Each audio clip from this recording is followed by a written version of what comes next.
Hello, everybody, and welcome back to the Brodo Fantasy Football Podcast presented by BrodoFantasy.com and the Fantasy Football by Brodo app, the only tool you need to dominate fantasy football.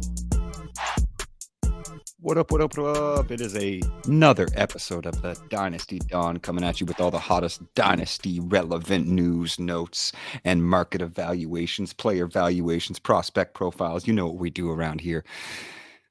I'm not going to waste anybody's time. You've all been waiting long enough. You want to talk about Bijan.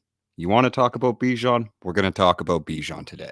So let's get right into it. Let's dive into the top, I'd say 3 running backs of the 2023 class. We're going to look at Bijan Robinson from Texas, Jahmyr Gibbs from Alabama, formerly of Georgia Tech, and Tank Bigsby, who is maybe not the consensus RB3 of the class, but certainly one of my favorite prospects and the guy that I wanted to highlight most in this group for reasons we'll get into. I don't think I need to waste anybody else's time anymore. We've gone through 6 of these wide receiver prospects. We've gone through the dynasty process that leads me to a lot of these evaluations. We've done the combine results. Let's get into the RB1 of dynasty. Let's talk about the man, the myth, the legend himself. Let's get into Bijan Robinson. Now, I think the most important nuance that I want to lay out before we talk about the incredible prospect that we have in front of us is a very simple fact. Bijan is not immune to the volatility that all running backs before and after him have faced at the position. I think Jonathan Taylor is an excellent and most recent example where JT literally put up the RB1 season in 2021 and is now barely considered an top 5 running back on the dynasty market. The volatility of the position is attached so much to top end production and youth that if Bijan doesn't perform as a bona fide RB1 and probably RB1 in points per game throughout a 17-game season, he will not be immune to that volatility. Now, is he the absolute safest bet, not just of rookies, but of any running back in the NFL? Yes, absolutely. And what we want to do is make safe bets in Dynasty. It's not about necessarily defining who is good or bad in your process evaluation. It's defining who is a good or bad choice at their cost evaluation. Yes, Bijan is an excellent choice at 1-1 because the dynasty market has already invested the perception of him being a top 12 overall asset in Superflex leagues. Bijan will go routinely at the 111 and 112 when rookies are combined in startup drafts. That makes him the only rookie in this 2023 class that, deservedly so, is considered a top 12 pick, let alone the number 1 positional asset at their position. JSN is not going to come into the league as the number 1 wide receiver at his position. No quarterback, regardless of draft capital attached and the athleticism that we love to see from guys like Anthony Richardson and the rushing upside and the throwing prowess of seed, none of those guys will enter as the QB1 overall. Bijan Robinson is the only running back and the only positional asset in this draft class that will enter the NFL before he ever touches a snap, regardless of where he lands, as the number 1 overall asset at their position. That said, you don't necessarily need to wait for the production to be attached. I do think he is the safest bet for that production. And let's get into why. In 2020, he played just 9 games. It was 86 rushing attempts, 703 yards, 6 total touchdowns, 196 receiving yards. But he has always been known for top-end production. Now, that was the most rushing yards on the Texas offense that season. He also set the new record for yards per carry with 8.7 as a freshman.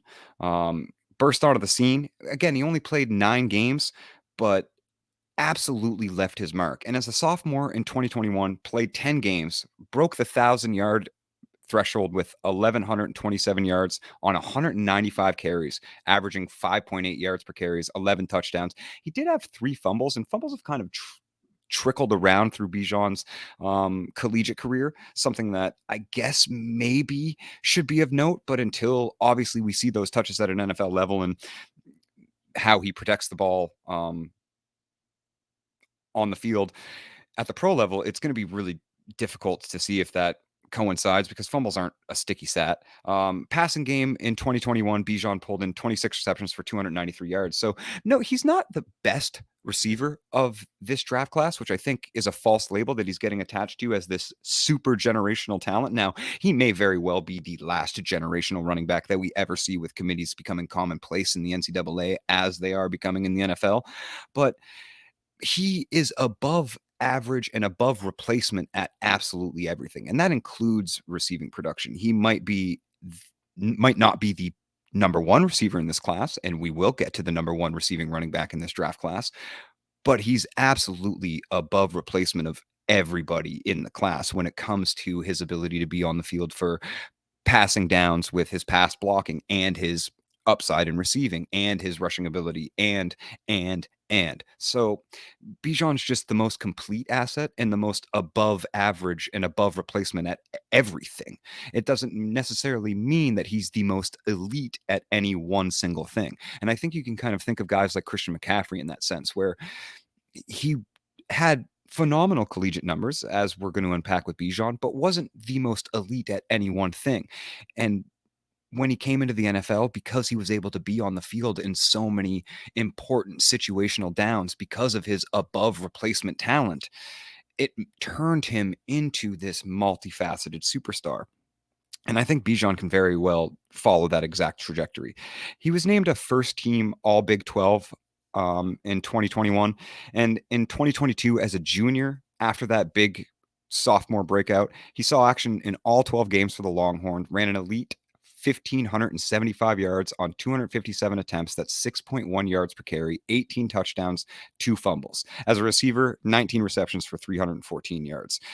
Stats are obviously very positive. Now, it's not against SEC defenses, but the Big 12 does have good competition, and it's just been consistent and over the top impressive production.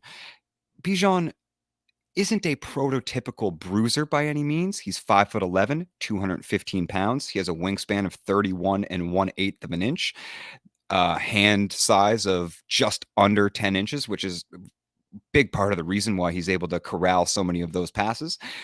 I think I'll touch on this just a tiny bit, but I think one of the things that are most overrated, or overlooked rather, not overrated at all. I think one of the most overlooked things for pass catching upside is hand size. And we've seen it over and over and over again. If you look at the combine measurements for hand size in the top 10 wide receivers in points per game over the past years, I promise you'll be shocked at how much it correlates.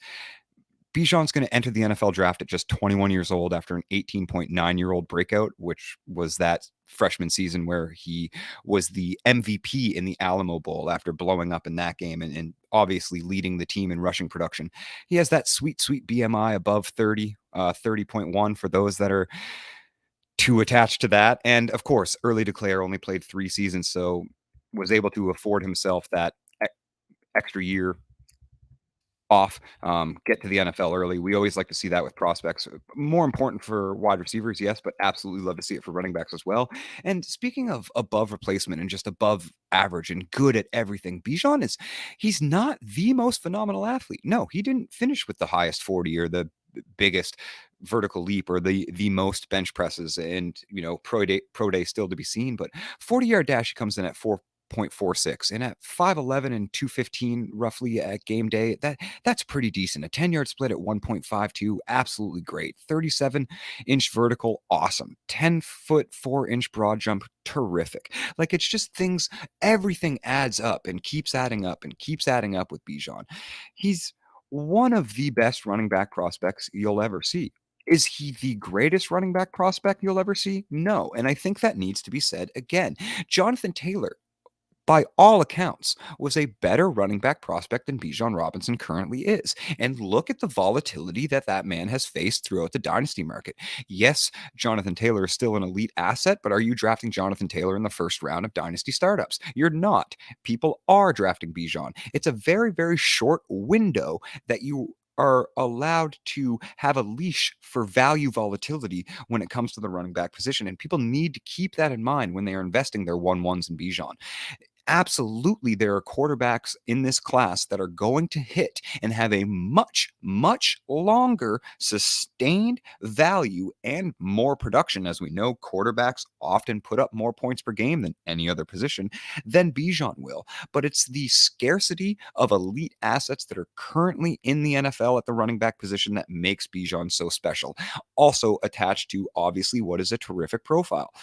Stats that I find really interesting with him is he led all 2023 draft prospects with 212 avoided tackles and a 162.2 elusive rating per PFF, created 2,370 yards after contact, averaged 4.1 yards after contact per attempt, averaged 1.0 receiving yards per team pass attempt. So, although his counting stats in receiving aren't as good as Jahmyr Gibbs, or he didn't pull as great of a target share or receiving yardage share, Texas also wasn't putting up a super high pass yardage totals. So he crosses that threshold of 1.0 receiving yards per team pass attempt, which is really impressive for a running back, especially when a team is more of a low volume passing team. 1.63 yards per route run in that same season. He accumulated 16.6% of his team's receiving touchdowns rather in a single season. That was at 19 years old. As a sophomore, his route participation in that season was above 75%.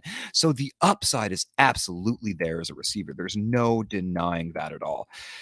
Bijan is a very, very special talent. But again, career collegiate totals of 31 games, 539 rushing attempts, 3,410 yards, 6.3 yards per carry, 33 rushing touchdowns, 60 receptions, 599 total touches, 805 receiving yards, 8 receiving touchdowns.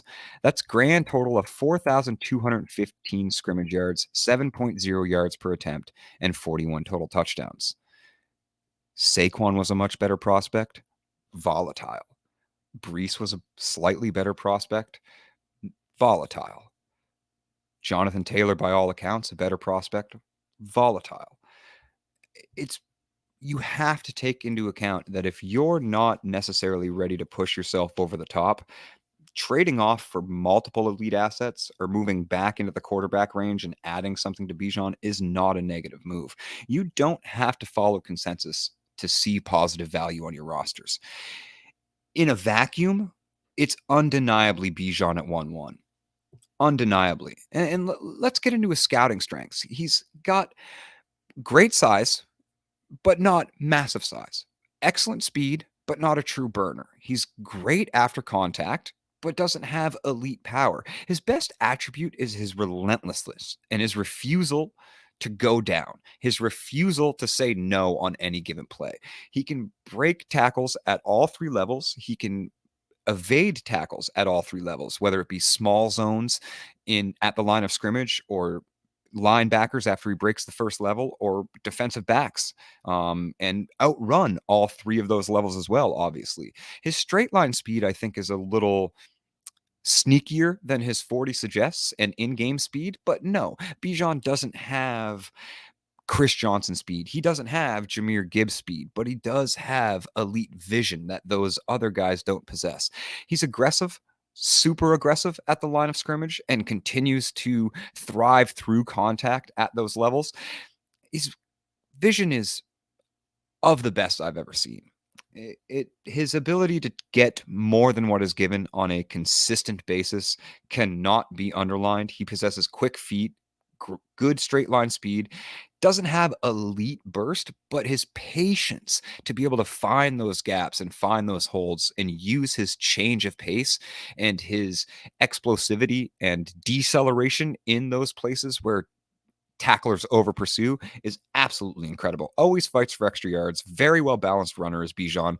He's a good receiver with decent hands. He can explode for big gains as long as the ball is in his hands. Every single touch, he is a threat to score. He's a consistent pass blocker as well, which is another one of those above replacement things that isn't going to necessarily line up for your fantasy score for Bijan, but it's going to keep him on the field. And high draft capital is very important. All of these tools are high draft capital is very important for projecting prospects.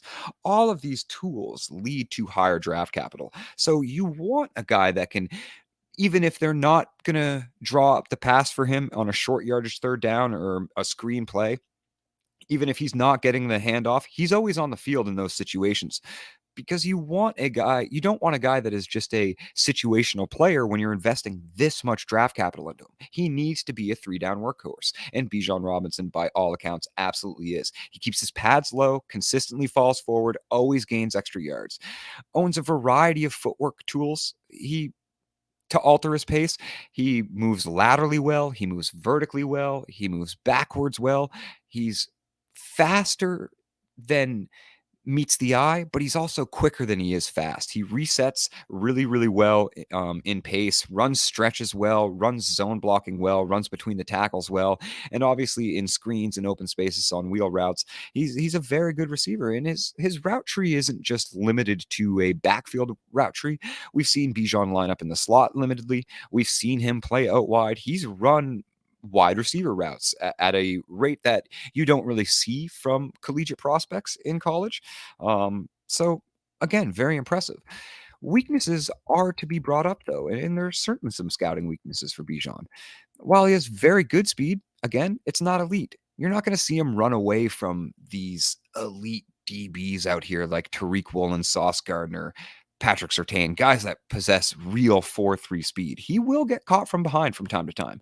He can be a little indecisive in that patience where he just doesn't necessarily have the repetition and the experience. Obviously, the kid is just 21 years old. Things are going to need to develop still. He's not going to enter the league as the best player, but he is going to enter the league as the most valuable in Dynasty. So there's a developmental period. I think that should be a scouting weakness that people are going to negate, because it's not going to be immediate 200-yard games for Bijan. There's going to need to be a grace period, as for every rookie in the NFL. It is a different game. His contact balance is absolutely great, but it's not truly elite. It's not Derrick Henry. You're not going to see him bouncing off guys like Nick Chubb. And sometimes he overestimates his athleticism.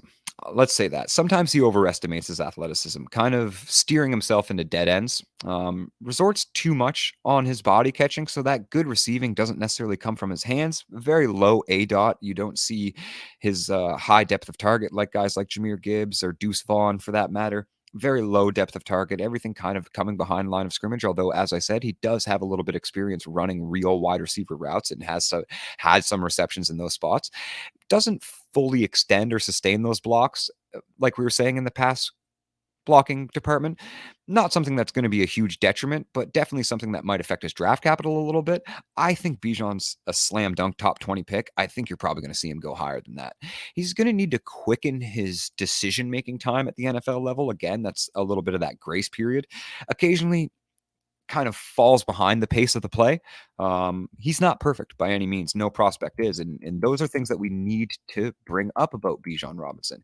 You can't go into these drafts assuming that have a 100%, no doubt about it, slam dunk, guaranteed, bona fide 20 point per game RB1 rookie season from this kid. That is not how football works. It's going to take time. Expected draft capital for Bijan Robinson, like I said, it's first round. He's definitely going in the first, and he's going higher, in my opinion, than mocks are projecting him right now. Perfect fit landing spot. I've said it before. I'll say it again. I'll bring it up. The Philadelphia Eagles have a free top 10 pick. The Saints should have never given them that pick for Chris Olave. It was already an overpay what they were offering in the first place with the additional seconds. I absolutely think that the Eagles could just say, to hell with consensus. We're drafting the best prospect available at 10th overall. We're getting Bijan. They only have Penny on a 1-year contract, no long-term running backs. Miles Sanders now in Carolina. I think Bijan is a fit for Philly that the front office is not going to be able to ignore, if I'm being quite honest. Now, some interesting top NFL comparisons as I was getting into them earlier to talk about that him not being an absolutely perfect prospect, but being an absolute stud in all sense of the words. Adrian Peterson in 3 years had 4,239 total yards, 42 touchdowns. He had 31 games in that time. That was 772 touches. Breece Hall, more recent, 4,675 yards, 56 total touchdowns, though. 36 games and 800 total touches. Now, in 31 games with just 599 touches, Bijan Robinson had 4,215 yards, and 41 total touchdowns. So the kid's elite. All the negatives brought up to warn and heed, Bijan Robinson is the 1-1. He is the most elite prospect at his position, and he is the only one that market consensus is going to consistently value throughout their rookie year as a top positional asset and a top 12 to 15 asset overall in Superflex. His fantasy outlook and NFL trajectory is everything you want it to be on the upside, and Trent Richardson on the downside, and J.K. Dobbins on the downside, and Javonte Williams, and these disappointing early starts to careers from running backs that we invested very highly in. Now, no, not all the time are they the 1-1 overall and the slam dunk surefire pick without hesitation if you're in the proper position. But the running back position in Dynasty and in fantasy football over year-to-year consistency is by far the most volatile. If you're investing this in Bijan and are attempting to play through that volatility and attempting to maximize the value for every single pick, then you have to be patient. You can't assume that it's going to happen week 1, 2, 3, or 4. What Bijan offers at his ceiling is consistency as an RB1 overall and potentially the RB1 overall in multiple seasons throughout his NFL career. But is he absolved of the volatility of the position itself? No one is. That said, he's absolutely worth the investment. Somebody else that I think is incredibly worth the investment is Jahmyr Gibbs. Might not be the best transition, but I need to hop into it right away. We spent some time on Bijan. I had to go through the thoughts that my brain are struggling with valuing a running back this highly in a rookie draft and in super flex leagues in general, when I usually like to fade the high valued running backs as much as possible. But Jahmyr Gibbs is the consolation prize of missing out on Bijan Robinson when you're talking about 2023 running back prospects. Jahmyr Gibbs is the complete package as well. It's just a different package, and it comes in a smaller size delivery. Sure. Jahmyr topped out at 5'9", 199 pounds. He has a 30.5-inch arm span and a 9.25-inch hand. But Jahmyr is everything you want and dream of when you think of Konami code running backs. The guys like Alvin Kamara, like Christian McCaffrey, like Austin Eckler, like Jamal Charles, who is my favorite comp for Jahmyr Gibbs. Shout out my boy Brad. He's everything you want in a fantasy stud. Bijan Robinson is everything the NFL and analytics and film folks and fantasy folk want in a running back stud. But Jahmyr has all of the intangibles to be a true superstar fantasy asset, regardless of how he is perceived on an NFL field. And what I mean by that is Austin Eckler isn't the goal line back. He's not the third down back necessarily in short yardage situations. He is not the guy that they're going to bring in for 3 straight carries when they get inside of the 3. But Austin Eckler can put up RB1 overall seasons because of his receiving upside alone. And that is the Konami code to running backs. Jahmyr Gibbs put all of his small size concerns to rest with one of the most outstanding combines of any prospect in the 2023 class. He ran a 40-yard dash of 4.36 seconds, 10-yard split of 1.52 seconds, a vertical leap of 33.5.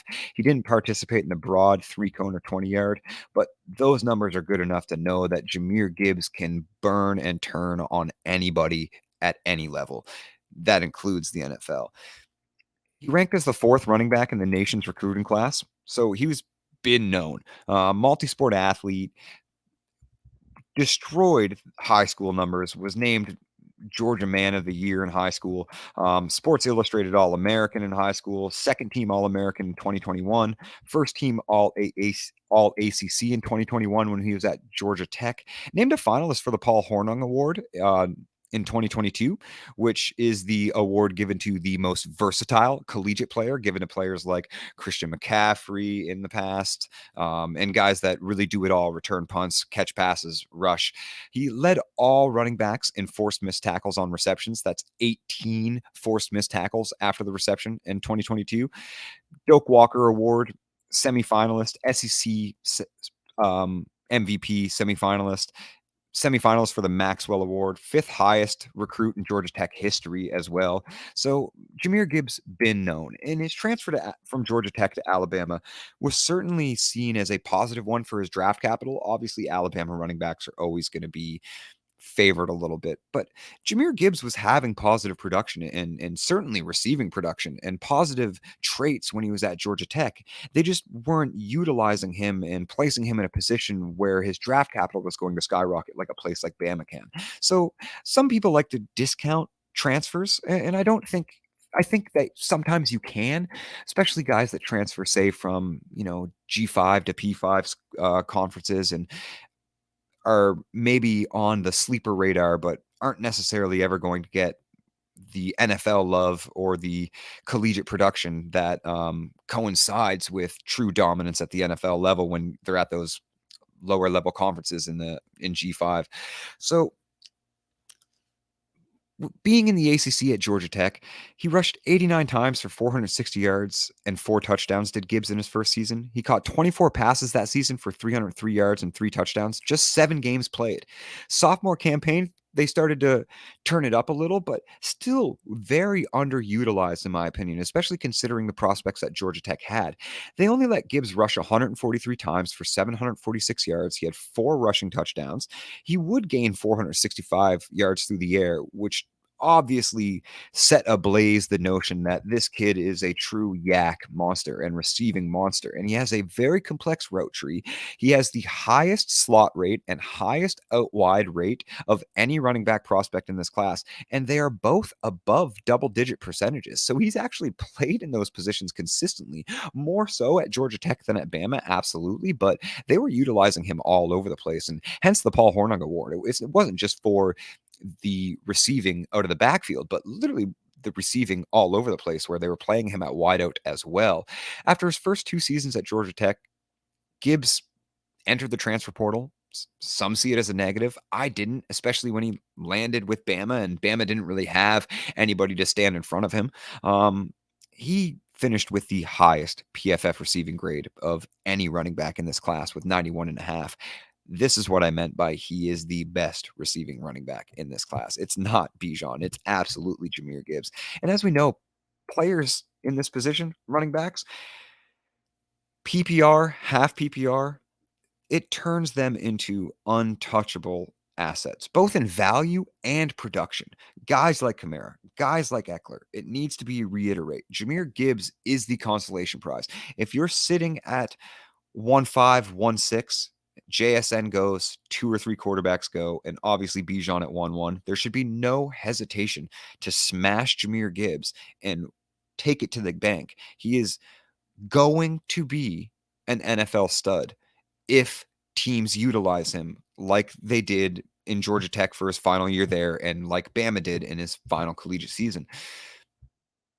Gibbs was one of the most elite dual threat players at that position in college as well, and doing so in the SEC conference is absolutely phenomenal. It's really impressive. You love seeing it in the SEC.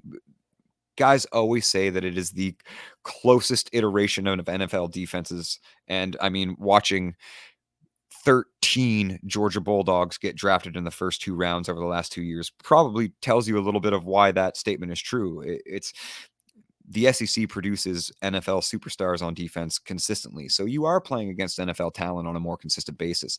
And he had a career total 13.1% target share, did Gibbs. I think that's a very important to note. That's a very high target share for collegiate running backs. He generated a 118.2 QB rating when targeted as well. So not just taking checkdowns and getting the security blanket looks, he was utilized as a legit receiver. 103 career receptions for 1,212 yards, 8 receiving touchdowns. Gibbs has an 84.0% catch rating, so those hands are solid.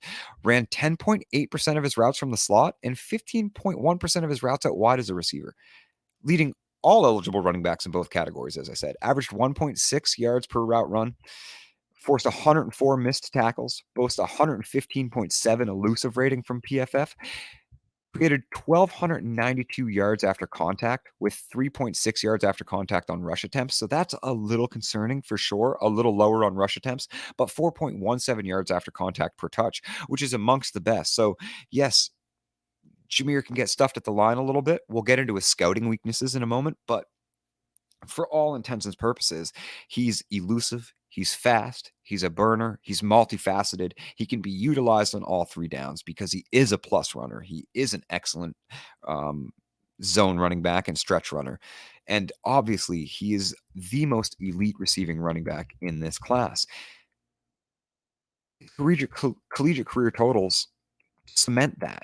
31 games played, 383 rushing attempts, 2,132 yards, 5.6 yards per carry, 15 rushing touchdowns. And then he adds 103 receptions, 1,212 receiving yards. That's 11.8 yards per reception, 8 receiving touchdowns, totaling out 3,344 scrimmage yards, 486 touches, 6.9 yards per touch, and 23 total touchdowns. So Gibbs is also in a sweet, sweet range of under 500 total collegiate career touches at the age of 21, entering the NFL draft with expected back end first or early second round capital, which is going to put him in an excellent position to be drafted by a high end offense. If he goes to a later team, those teams are the teams with better records. If he goes to a team like the Chiefs, the Bills, the Eagles, in that position where if they don't take Bijan at 10, well, they have 30th as well.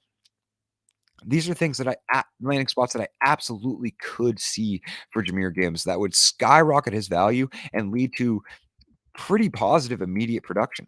His scouting strengths are notable and incredible. His best skill set of any running back in this class will truly fit into any scheme, in my opinion. It's his receiving. Obviously, he's an excellent pass catcher, an elite one. He's got strength, though, even in a small frame to complement that. He can run between the tackles. He can be utilized as an early down rusher. Electric speed, 4.37. This 40 was amongst the best in the class. He'll only be 21. Only 21 by the time he enters the NFL. Amongst the youngest prospects that we see, early declare. He's clocked at 22.3 miles per hour on one of his many 70-yard touchdowns. That's right. Jahmyr has multiple 70-plus yard touchdowns throughout his collegiate career. He's lightning fast and lightning quick, moves well laterally, moves well vertically. Above average potential as a kick returner, above average as a receiver. Obviously, scouting weaknesses, we can get into it, and they're going to be quick. Pass blocking leaves much to be desired, that's for sure. He's small. Weighted under the BMI requirement that we like to see of that sweet above 30 for running backs and under that 200-pound that we like to see for running backs, only 5'9". He's 199 pounds.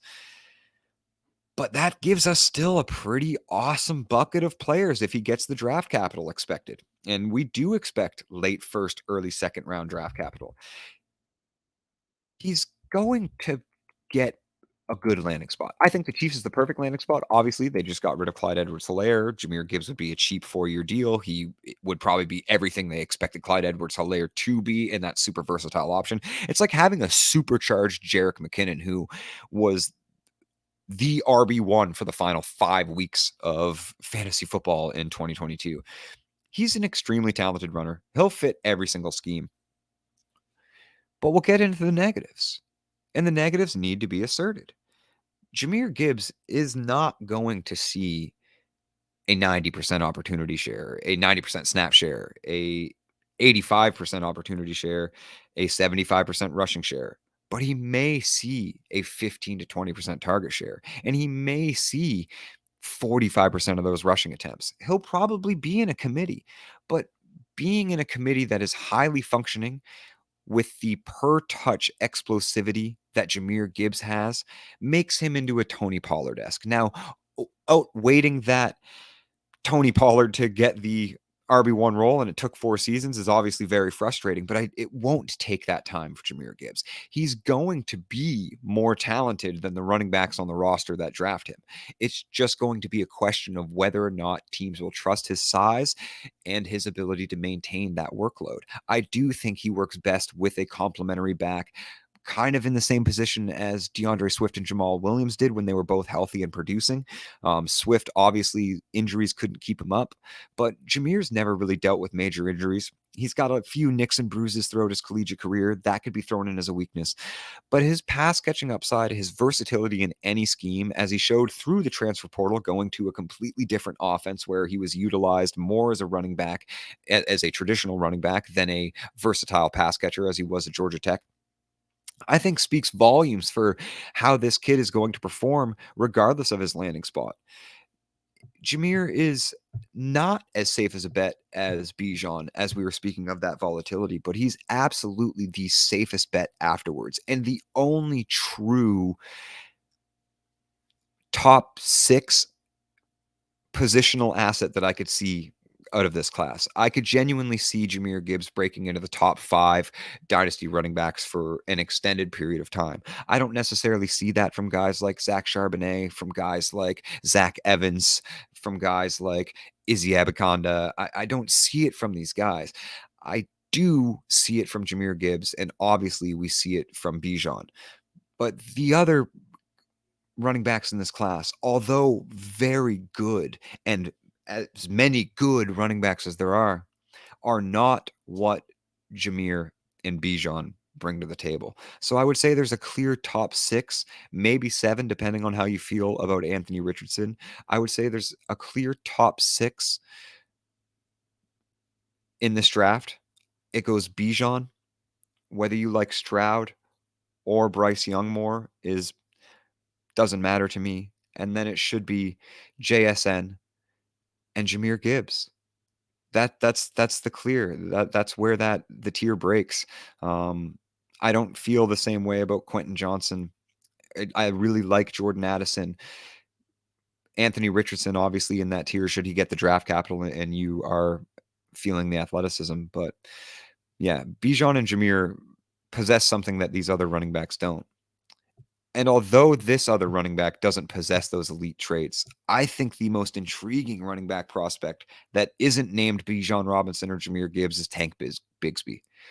Tank Bigsby comes in at 6 foot, 210 pounds with a 32-inch arm length, 9.5-inch hand span. He's 21 and a half years old, but at a 19.1-year-old breakout in the SEC, BMI below that 30 range, 28 and a half, 3 years, so early declare, yes. His 2023 NFL Combine grades are a little disappointing. If we're being honest, Tank Bigsby ran a 4.5640. That's a 1.54 10-yard split. His vertical was 32 and a half inches. 9 foot, 11-inch broad jump. So lacking some of that burst and explosivity in those athletic grades as well that we like to see. Bench press 21. So decent strength from his upper body, but also not truly elite in that category. He's decent accolades, some that are worth noting for sure. 2020 SEC Freshman of the Year when he broke out as a true freshman for Auburn. 2021 Pat Sullivan Award as the team's Offensive Player of the Year at Auburn. 2021 PF College All SEC honorable mention. 2022 Phil Steele, 4th team, so one of the best running backs in 2022. PFF College 3rd team All SEC as well in 2022. So upward trajectory for Tank, but a little bit of disappointing development considering that impressive freshman breakout. In 2020 as a freshman, Bigsby saw action in 10 games for the Tigers, ran 138 times, 6.0 yards per carry for 834 yards, 5 touchdowns, 1 fumble, just 11 receptions for 84 yards. So some nice receiving production, but nothing to write home about in 10 games. That's for sure. That's, just over 1 reception per game. But the 6.0 yards per carry were certainly very impressive as a true freshman in the SEC when Bigsby was, essentially you could just give him the ball twice and guarantee a first down.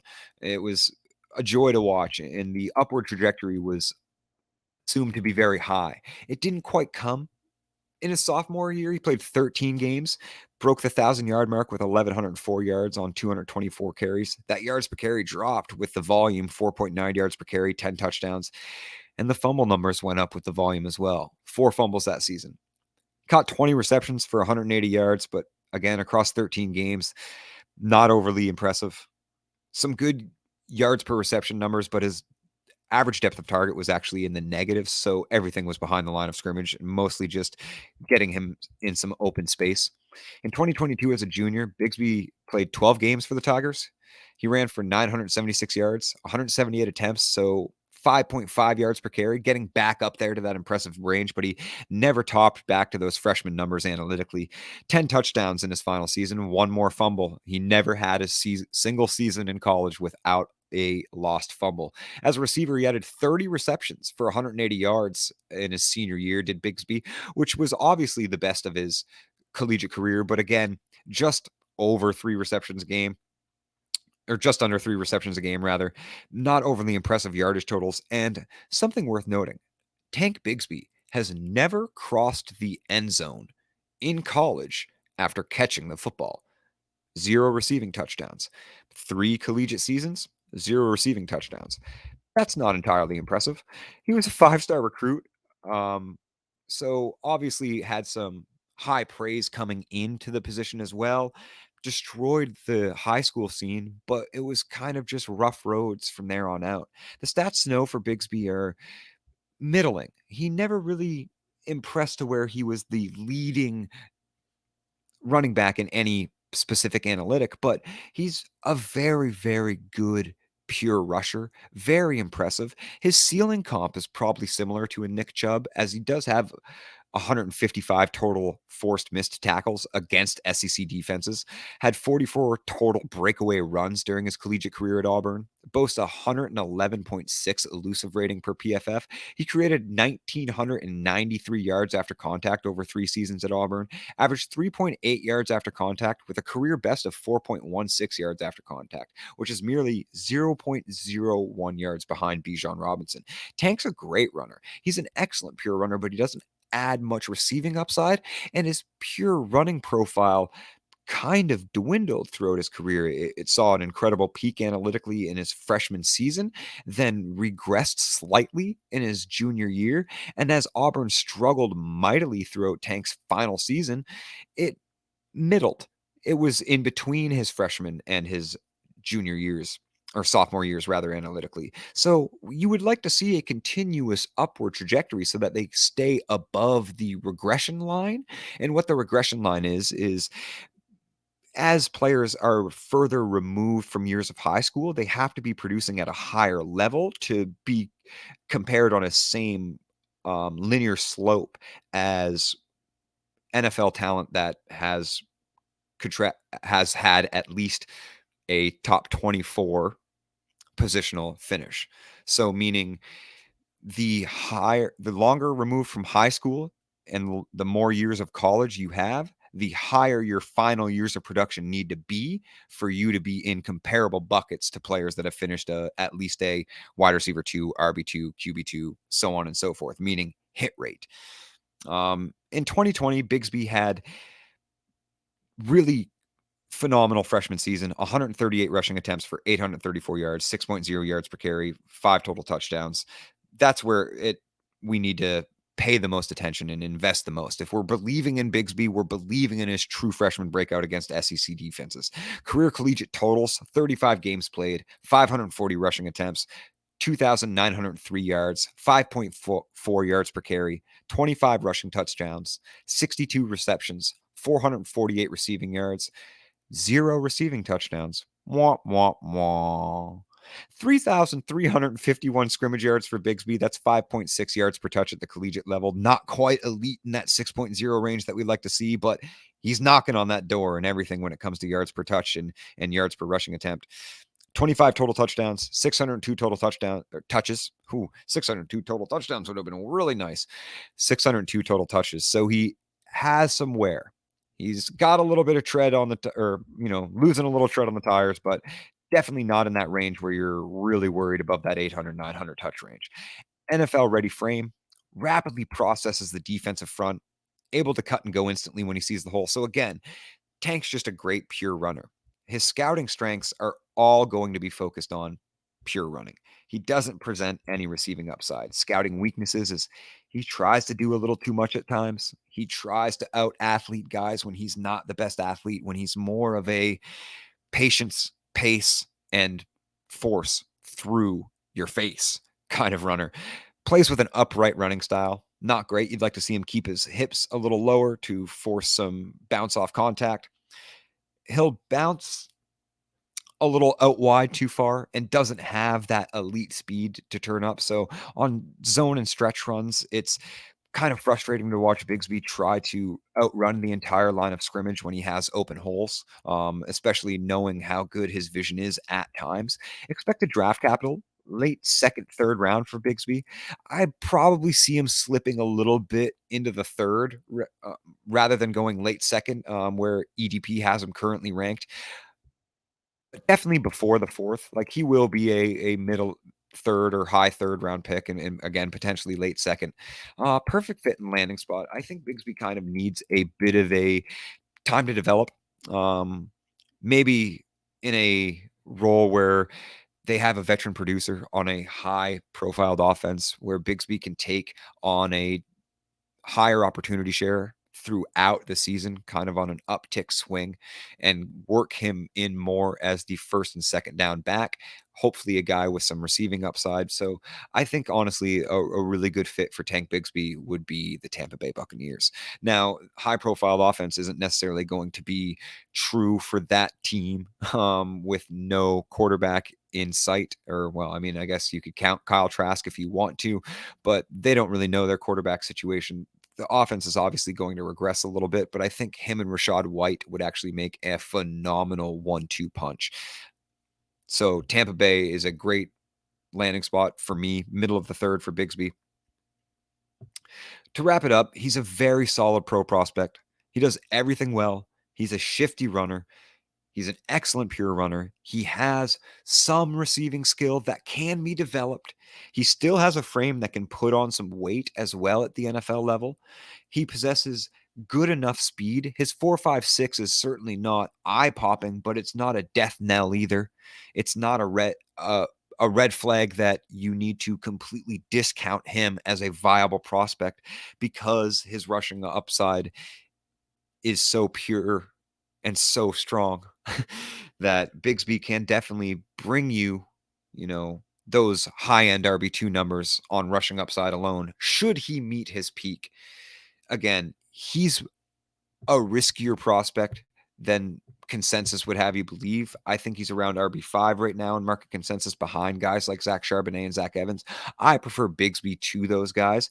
The red flags aren't waving strong enough for me to completely ignore his upside as a rusher. And should he put it all together, his upside as a 3-down back.